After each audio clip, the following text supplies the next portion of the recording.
নমস্কার। আপনার জন্ম যদি হয়ে থাকে কোনো মাসের 7 তারিখ, 16 তারিখ কিংবা 25 তারিখ, তার মানে অ্যাজ পার নিউমারোলজি আপনার নাম্বার কি? আপনার নাম্বার হচ্ছে 7। আর 7কে কোন প্ল্যানেট গভর্ন করছে? 7কে প্ল্যানেট কেতু গভর্ন করছে। সো কেতু হচ্ছে একটু স্পিরিচুয়াল প্ল্যানেট, একটু প্ল্যানেট অফ ডিট্যাচমেন্ট। যখন যাদের কেতুর দশা বা মহাদশা বা অন্তর্দশা চলে, তাদের মধ্যে একটু ডিট্যাচমেন্ট চলে আসে, তাদের একটু স্পিরিচুয়ালিটির প্রতি তাদের ইন্টারেস্ট আসে। তো এইটা হচ্ছে মানে কেতু হচ্ছে mainly as a planet of detachment and spiritual growth.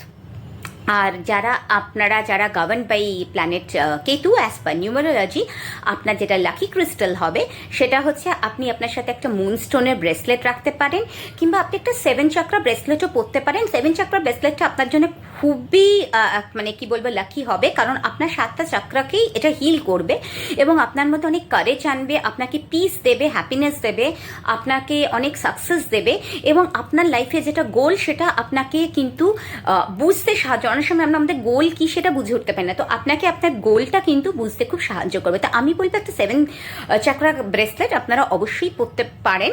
আর এছাড়া আপনার লাকি ক্রিস্টাল যেটা হবে হচ্ছে মুনস্টোন। মুনস্টোন আপনাকে একটা মেন্টাল স্টেবিলিটি দেবে। তাহলে এগুলো আপনি ব্রেসলেট হিসাবে পরুন, আশা করি আপনার খুব ভালো, আপনার লাক ফেভার করবে আপনার জন্যে।